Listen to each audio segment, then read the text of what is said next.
తాకట్లో ఉన్న బంగారాన్ని విడిపించి ఆ రోజున మార్కెట్ ధర కట్టి మిగిలిన డబ్బును మీకు అందిస్తుంది కొమ్మూరి గోల్డ్.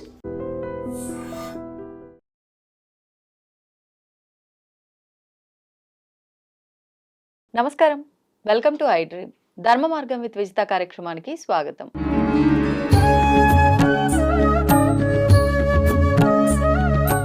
ప్రస్తుతం మనతో పాటు ఉన్నారు శ్రీ కామాఖ్య అమృత శోధన సంస్థ వ్యవస్థాపకురాలు వేణుశ్యామ గారు. ఇప్పుడు అమ్మతో మాట్లాడి మరిన్ని విషయాలు తెలుసుకుందాం. నమస్కారం అమ్మ. అమ్మ, లలిత అమ్మవారిని మణిద్వీపవాసిని అంటూ ఉంటారు. మరి అసలు మణిద్వీపము అంటే ఏంటి? నేను ఈ మధ్య కాలంలోనే విన్నాను, ఈ మణిద్వీపము అనే పేరు తలిచినంత మాత్రాన్ని అష్టదరిద్రాలు తొలగిపోతాయి అని చెప్పి. ఇది ఎంతవరకు వాస్తవం? దాని గురించి వివరణ ఇవ్వండి. మణి అంటే కాంతి అని అర్థం, తేజస్సు. అంటే అక్కడి నుంచి ఎప్పుడు మనకి ఏమొస్తుంది అంటే కాంతే వస్తుంది. యాదేవి సర్వభూతేషు కాంతి రూపేణ సంస్థిత అని ఏదైతే చెప్తున్నామో, అసలు ఆవిడ లేకపోతే మనకు కాంతి అన్నదే లేదు ఒక రకంగా చెప్తే. అంటే ఆ మణిద్వీప వాసిని అని చెప్తున్నారు. అక్కడి నుంచి వచ్చేది ఆ కాంతితో ఏమవుతుంది అంటే మనలో ఉన్న సకల చీకట్లు తొలగిపోతాయి. ఎప్పుడైతే అష్టదరిద్రాలు తొలగిపోయాయో మనం ఎప్పుడు ధనవంతుల కిందే లెక్క. అంటే డబ్బు ఉంటేనే ధనవంతులం కాదు కదా. అన్నిటికంటే ఏముండాలి అంటే ఆనందం, ప్రశాంతత. ఇవన్నీ ఉన్నప్పుడు అది ఉన్నా లేకపోయినా ఏం కనిపించదు. కానీ ప్రశాంతత లేదనుకోండి, ఆరోగ్యం లేదనుకోండి, ఎంత డబ్బున్నా ఏముంటుంది అంటే అన్ని రకాలైన మనకి మంచి అంటే అన్ని రకాలైన అష్ట ఐశ్వర్యాలు అంటారు చూసారా, అన్ని రకాలైన ఐశ్వర్యాలు ఏవైతే ఉన్నాయో అవి వచ్చే ప్రదేశం ఎక్కడి నుంచి అంటే మణిద్వీపం నుంచే. కాబట్టి ఆ తేజస్సు ఎప్పుడైతే మన పైన పడుతుందో, అందుకే అమ్మవారికి ఉన్న ప్రతి దాన్ని మీరు చూస్తే చింతామణి గృహం అంటే మణిద్వీపంలో కూడా, మణిద్వీపం అనేది ఇప్పుడు మన సిటీ ఎలా అయితే ఉందో, ఈ హైదరాబాద్ సిటీలో మనం ఏమంటున్నాం, మన ఇల్లుకి ఒక పేరు ఉంది కదా, అదే విధంగా ఆవిడ ఉన్న పేరు, ఇంటి పేరు కూడా ఆవిడ ఉంటే ఇంటి పేరుని ఏమని పిలుస్తున్నాం, చింతామణి గృహము అని పిలుస్తున్నాం. మీరు అక్కడే అసలు అర్థం చేసుకోవచ్చు తేజస్సు ఎలా వస్తుంది అంటే. చింత అంటే అర్థం ఏమిటి, ఆలోచన అని. మనకు బోల్డ్ అండ్ కన్ఫ్యూజన్స్ ఏమిటి అంటే, అమ్మో ఇది కావాలి అది కావాలి, ఉందా లేదా, అయిందా కావదా, లేకపోతే చేస్తానా చేయనా, అన్ని భయాలు కన్ఫ్యూజన్సే. ఈ చింతలన్నిటినీ ఏదైతే పోయి కాంతిని ఇస్తుందో అప్పుడు మీకు చింతలు ఏమీ లేవనుకో. చింతలు ఏమీ ఎప్పుడు ఉండవు చెప్పండి, మీరు ఫుల్గా ఉన్నప్పుడే. అంటే అన్ని మీతో ఉన్నాయని తృప్తి. ఆ తృప్తి ఏదైతే ఉందో అది ఎవరిస్తారు అని అంటే ఆ మణిద్వీపమే ఇస్తుంది. కాబట్టే ఆ మణిద్వీపానికి అంత అంటే అది చేస్తే ఆ పేరు తెలిస్తే చాలు అంటే అసలు మణి మణి మణి అని ఎన్నిసార్లు అంటే అంత తేజస్సు తేజస్సు, అంత కాంతి మన లోపలికి వస్తుందన్నమాట. ఆ కాంతి ఎంత బాగా వస్తుందో మనలో ఉన్న అన్నిటికంటే ఫస్ట్ అజ్ఞానం పోతుంది. ఆ అజ్ఞానం ఎప్పుడైతే పోయిందో, జ్ఞానం ఎప్పుడైతే వచ్చిందో అన్ని సమస్యలకి పరిష్కారం జ్ఞానమే. కాబట్టి ఆ ఒక్క ఐశ్వర్యం ఉంటే చాలు, మిగతా అన్ని ఐశ్వర్యాలు ఆటోమేటిక్గా వచ్చేస్తాయి. అది మనకి మణిద్వీపం తెలియచేస్తుంది. మరి బాగుంది. అంటే మణిద్వీపం నుంచి మనం ఇది తెలుసుకొని ఆ జ్ఞానాన్ని తెలుసుకుంటే మనకి ఇవన్నీ జరుగుతాయి. అసలు ముందు తెలుసుకోవాలంటే మనం ఎలా ప్రారంభం చేయాలి, అసలు ఏం చేయాలమ్మా? ఏం చేయాలి, మొదటగా అసలు శ్రీమాత్రే నమః. ఎందుకు అని అంటే ఏం ప్రారంభం చేయాలి అంటే మన జీవితం ప్రారంభమే అమ్మతో మొదలైంది. అందరూ ఏమనుకుంటారంటే శ్రీ విద్యా ఉపాసన అంటే ఎప్పుడో నేను పెద్ద అయిన తర్వాత చేసేదాన్ని. అంటే నాకు ఇష్టం కలిగి అమ్మవారి మీద ఎవరికైనా వ్యామోహం అనుకోండి, ఇష్టం అనుకోండి, లేకపోతే భక్తి అనుకోండి, ప్రేమ అనుకోండి, ఏదైనా అది ఉంటే నేను చేసేదాన్ని శ్రీ విద్యా ఉపాసన అనుకుంటారు. కానీ నా వరకు నేనేమనుకుంటాను అంటే మనం పుట్టడమే శ్రీ విద్యా ఉపాసకుల కింద లెక్క. ఎందుకు అంటే అన్నిటికంటే ఫస్ట్ తల్లి లేని పిల్లలు ఎవరు ఉండరు ఈ సృష్టిలో. ఎవరు లేకపోయినా వస్తావేమో కానీ తల్లి లేకుండా రాలేం. అంటే తల్లి లేని పిల్ల లేదు అని అన్నదే శ్రీ విద్యా ఉపాసన అంటే. రెండోది వచ్చేసరికి మనం పుట్టగానే ఫస్ట్ జాతకం చూడడమో, నామకరణం చేయడమో ఏదో ఒకటి చేస్తారు. ఏది చేసినా సరే మొదట మంది మొదలు పెట్టేది ఏంటి అంటే శ్రీంకారంతోనే. అంటే శుభకార్యం ఏది మొదలుపెట్టినా శ్రీమని అంటే మన జీవితం మొదలైందే శ్రీ విద్యా ఉపాసనతో. శ్రీంకారమే శ్రీ విద్యా ఉపాసన అంటే. అది అయిపోయిందండి అని అన్నారు. మీరు ఏదైనా ఒక గొప్ప పని చేశారు, ఆడవాళ్ళు ఏమంటున్నారు, శ్రీమతి గారు అని అంటున్నారు. ఒక అబ్బాయి ఎవరో గొప్ప పని చేశారు, శ్రీ గారు అంటే ఒక రెస్పెక్ట్, గౌరవార్థానికి కూడా మనం దేన్ని ఇస్తున్నాం అంటే శ్రీ.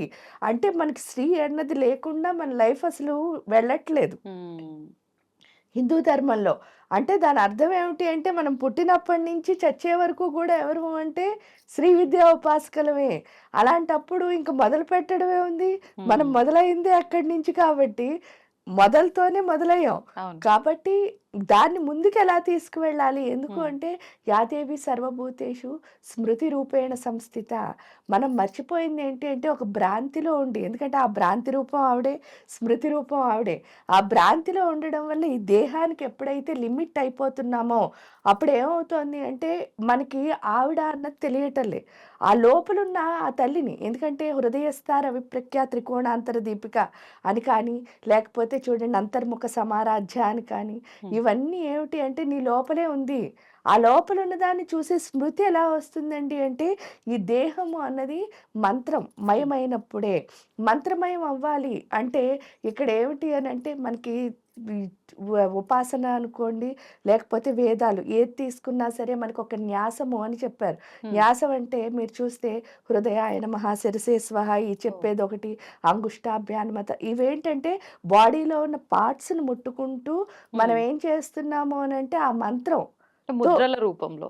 ముద్రల రూపంలో అనుకోండి, లేకపోతే టచ్ చేయడం. ఓకే. దీన్నే స్పర్శ చికిత్స అని కూడా అంటారు. ఈ హ్మ్. స్పర్శ చికిత్స ద్వారా ఏం చేస్తున్నాము అనంటే న్యాసం అన్నా, స్పర్శ చికిత్స అన్నా ఒకటే. ఈ బాడీని టచ్ చేసి ఆ మంత్రాన్ని ఎప్పుడైతే పంపిస్తున్నామో ఆ ప్రదేశం, ఎందుకంటే అమ్మవారిని మీరు ఇంకో నామం కూడా చూస్తారు. షడంగ దేవతాయుక్త షాడ్గుణ్య పరిపూరిత. అంటే ఆ మన లోపలున్న ఈ 6 గుణాలు ఏవైతే ఉన్నాయో, అంటే 6 చెడ్డ గుణాలు ఉన్నాయి, 6 మంచి గుణాలు ఉన్నాయి. ఎందుకంటే బాడీలో 6 రసాలున్నాయి. ఈ 6 రసాలు మనని చెడ్డవాళ్ళ కింద, మంచి వాళ్ళ కింద కూడా అవే చూపిస్తాయి. మంచితనం ఎలా వస్తుందండి అంటే, హ్మ్. ఇక్కడ మంత్రమయం అయినప్పుడే. చెడ్డతనం అంటే ఏం లేదు. మనలో ఉన్న రాక్షస లక్షణాలే. అవేమిటంటే ఇప్పుడు మీరు పని చేశారనుకో పైకొస్తారు. అది హ్మ్. మీకు తెలుసు. అంటే కష్టే ఫలి అన్నారు కదా! కష్టపడితే ఫలితం వస్తుంది. అవునండి. కానీ మనం ఏం చేస్తున్నాం, కొంచెం బద్ధకిచ్చామనుకోండి మరి ఫలితం ఎలా వస్తుంది? రాదు. కానీ మనం ఎక్స్‌పెక్ట్ చేస్తున్నదేమిటి? ఫలితాన్ని. ఫలితాన్ని. కానీ ఆ ఫలితాన్ని ఎక్స్‌పెక్ట్ చేస్తే నువ్వు ఖచ్చితంగా కష్టపడి కష్టపడాలి. తీరాలి. వాస్తవమ్మా. అది మనకు అర్థమవ్వాలి అంటే ఫస్ట్ ఆఫ్ ఆల్ మన మైండ్‌కి, అందుకే చూడండి హృదయంలో ఫస్ట్ ప్రాబ్లమ్ ఏంటి అంటే ఎమోషన్స్. హ్మ్. శిరసే స్వహ ఇక్కడ చాలా కన్‌ఫ్యూజన్స్. శిఖాయ వషట్ ఇక్కడ ఏంటి గట్టితనం లేకపోతే వెన్నుముక నుంచి కుండలిని శక్తి అనేది పైకి రాదు. అప్పుడు మనలో మంచి డెసిషన్స్ అన్నవి అంటే హ్మ్. చిన్న చిన్న ఆలోచనలే. అన్నీ కుచితమైనవే. నాది, నేను ఇలాగే ఉంటాయి. హ్మ్. ఎప్పుడైతే మనం ఈ శిఖ అంటే ఏంటంటే ఈ మెడుల్లా అబ్లాంగేటా అన్నది చాలా గట్టి పడుతుందో, కుండలిని శక్తి బాగా వస్తుందో, అప్పుడు మనలోంచి పెద్ద పెద్ద ఆలోచనలొస్తాయి. ఎందుకంటే మీరెంత పెద్ద థాట్ చేస్తే అంత గొప్పగా ఎదుగుతారు. అది ఎవరు చెప్పక్కర్లే. నిజమమ్మా. తర్వాత ఏంటి కవచాయ హుం. హ్మ్. అంటే నా రక్షణ ఎక్కడో లేదు. ఎక్కడుంది అంటే నా లోపలే ఉంది. ఆ! నా హృదయం ఎంత ఓపెన్ అయితే నన్ను నేనంతా ప్రొటెక్ట్ చేసుకోగలను. కరెక్ట్. ఎందుకు అంటే నాలో ఉన్న చెడ్డ గుణాలే, నాలో ఉన్న ఆలోచనలే ఎవరి దగ్గరికొస్తున్నాయి? మీ దగ్గరికొచ్చి మీతో ఆ పని చేయిస్తోంది. అవును. అది నాకు అర్థం అవ్వాలి అంటే ఫస్ట్ నేనేం చేయాలి? ప్రొటెక్షన్ నన్ను నేను ప్రొటెక్ట్ చేసుకోవాలి అంటే నాలో ఉన్న చెడ్డ ఆలోచనని మంచి ఆలోచన తీసివేయాలి. కింద మార్చుకోగలగాలి. అంటే హ్మ్. పాజిటివ్ థింకింగ్ అంటారు. అది రావాలి. అది కవచాయహం అంటే. హ్మ్. నేత్రత్రయాయ ఔషట్ హ్మ్. అంటే అర్థం ఏమిటి? మనకి బోలెడన్ని డీవియేషన్స్ ఉన్నాయి. ఆ! ఈ డీవియేషన్స్ ఉన్నంత సేపు మనం ఎప్పుడు మన మనం ఒక దాని మీద ఫోకస్ చేయలేం. కరెక్ట్. ఆ డీవియేషన్స్ పోగొట్టుకొని ఫోకస్ చేయాలి అంటే ఈ కళ్ళు ఎప్పుడు పెర్ఫెక్ట్‌గా పనిచేయాలి. హ్మ్. అందుకే నేత్రత్రయాయ వౌషట్ అన్నారు. అస్రాయ ఫట్ అంటే ఏంటంటే 4 దిక్కుల్లో ఏదో ఒక దిక్కు నుంచి మనకు బోలెడన్ని డీవియేషన్స్. చూడండి ఫ్రెండ్స్ వస్తారు, షాపింగ్‌కెళ్దాం అంటారు చదువుకుంటూ ఉంటే, సినిమా చూద్దాం అంటారు జపం చేసుకుంటూ ఉంటే. మనకి దీనికంటే దాని మీద ఎందుకు వ్యామోహం కలుగుతుంది అంటే ఇమ్మీడియేట్‌గా ఆనందం అక్కడ కలుగుతోంది. చాలా సేపు శ్రమ పడితే ఇక్కడ ఆనందం వస్తోంది. హ్మ్. కాబట్టి దీనికంటే అదే మనకి నచ్చుతుంది. అవును. ఎందుకంటే మనకి ఇన్‌స్టంట్‌గా ఇప్పుడు కాఫీ చూడండి, మీరు డికాషన్ తీసుకోవాలండి, నీళ్లు పెట్టుకోవాలండి, కాఫీ పొడి వేసుకోవాలండి, డికాషన్ దిగాలండి, అప్పుడు కాఫీ కలుపుకోవాలి. అంటే ఈ ప్రాసెస్‌కి ఒక పావుగంట నుంచి 20 నిమిషాలు పడుతోంది. అవును. కానీ ఇన్‌స్టంట్ కాఫీ అంటే అంతసేపు పట్టలే. 5 మినిట్స్‌లో అయిపోతోంది. హ్మ్. కాబట్టి దానికే మనం ఎక్కువ ఇష్టపడతాం. అంతే. సో, అది ఎప్పుడూ బాగోలేదు. ఇగ ఫిల్టర్ కాఫీయే బావుంటుంది కదా! బావుంటుంది. అంటే అర్థం ఏమిటి అనంటే, అది మనకి కనుక అర్థమైతే, కష్టపడితే అంటే బాగా ఎంత శ్రమ పడతామో, ఈ చదువుకునే వాళ్ళు చదువు అనుకోండి, హ్మ్. ఉద్యోగం చేసేవాళ్ళు ఉద్యోగం అనుకోండి, మీకు ఆధ్యాత్మికంగా ఎదిగేవాళ్ళు జపం అనుకోండి. ఏదైనా కూడా ఎంత కష్టపడతామో అంత ఆనందాన్ని పొందుతాము. కానీ ఎక్కువ సేపు శ్రమ పడితే మనకి ఎక్కువ సేపు ఆనందం వస్తుంది. తక్కువ సేపు ఆనందపడితే తక్కువ సేపు వెంటనే మనకి అవును. ఇమ్మీడియేట్‌గా బాధ కూడా కలుగుతోంది. అది మనకు అర్థమైందా? ఈ ఎక్కువ శ్రమకే మనం ప్రాధాన్యత ఇస్తాం. ఇస్తాం. అది మనకు అర్థమయ్యేటట్టు ఏం చేస్తుంది అంటే, శరీరం మంత్రమయం అయితే మాత్రమే అర్థమవుతుంది కాబట్టి, ఈ న్యాసాలు అన్నవి పెట్టారు. హ్మ్. అందుకని ఏంటి అంటే, ఆ స్మృతి మనకి తెలియాలి. అంటే లోపలున్నది. అంటే ఈ స్పర్శ చికిత్స చాలా చాలా చాలా ఓకే. ఇంపార్టెంట్. అంటే దేహం ఎప్పుడైతే మంత్రం హ్మ్. మయమవుతుందో, పవిత్రమవుతుందో, అప్పుడే లోపలున్న ఆత్మశక్తి అన్నదాన్ని మనం చూడగలుగుతాం కాబట్టి, ఆ దేహాన్ని పవిత్రం చేసుకొని, లోపలున్న ఆవిడని చూడడమే స్మృతి అంటే. అది హ్మ్. తెలుసుకునే స్థితి మనకి చేసుకుంటే అవును. చాలు. మొదలంటే ఎప్పుడో అయింది. అది చేసుకోవడమే లేటుందనమాట. ఎందుకు అంతే. అనంటే దగ్గరికి వెళ్ళాలి. ఇప్పుడు చూడండి మనకందరూ తెలుసు. మీ సీఎం తెలుసా అని అన్నారనుకోండి, మనకి హ్యాపీగా తెలుసాయన. కానీ ఆయనకి మనం తెలుసా లేదా అన్నది మనం ఎలా చూసుకుంటాం? ఆయనకి తెలియాలి అంటే, హ్మ్. ఏం లేదు చిన్న ఎగ్జాంపుల్ అమ్మా. ఏమిటి అనంటే, ఒక టీచర్ ఉన్నారట. ఆ టీచర్ గారు ఏం చేసేవారట రిటైర్ అయిపోయారు. రోజు వీధిలో కూర్చొని పేపర్ చదువుకుంటూ ఉన్నారట ఆ! రిటైర్ అయిపోయిన తర్వాత. పేపర్ చదువుకుంటూ ఉంటే ఆ రూట్‌లోంచి ప్రతిరోజు ఒక కలెక్టర్ గారు వెళ్ళేవారట. ఆహా! వెళ్తూ ఉంటే ఈయన ఏం చేసేవారట రిటైర్ అయిపోయారు ఆయన కారు వెళ్తున్న ప్రతిసారి ఈయన లేచి నుంచుని ఓహ్! నమస్కారం పెట్టేవారట. కానీ ఒక్కరోజు కూడా ఆయనెప్పుడూ ఈయన్ని చూడలేదు. ఆయన నమస్కారం పెడుతూనే ఉన్నారు, చూస్తూనే ఉన్నారు. అయ్యేసరికి ఏమైందిట అంటే వాళ్ళ వైఫ్ ఒకసారి అడిగారట. రిటైర్డ్ టీచర్ గారి వైఫ్. హ్మ్. ఏంటంటే రోజు ఎందుకు ఆయనకి లేచి నుంచొని దండం పెడతారు? హ్మ్. ఎందువల్ల అంటే, "మీ టీచర్ అంటే చాలా గౌరవప్రదమైన ఉద్యోగము. హ్మ్. అదేమిటి అనంటే ఆ కలెక్టర్ కూడా టీచర్ నుంచే వచ్చారు. మరలాంటప్పుడు మీరు రిటైర్ అయిన టీచర్ అంటే ఇంకా గొప్ప. ఎందుకు నుంచొని దండం పెడతారు అని అడిగిందిట. ఆ! అడిగితే టీచర్ అంటే ఉపాధ్యాయుడికి చాలా గొప్ప సంస్కారం ఉంటుంది. ఆ సంస్కారం ఏమిటి అంటే ఆయన చెప్పిన ఆన్సర్ ఏమిటిట అంటే, "అమ్మా నిజమేను ఉపాధ్యాయుడి నుంచి కలెక్టర్ వచ్చాడు కానీ ఆయన బాగా గొప్పగా చదువుకుని ఆయన బ్రెయిన్ యూజ్ చేసి వచ్చాడు. పైగా మన జిల్లాకి ప్రథమ పౌరుడాయన.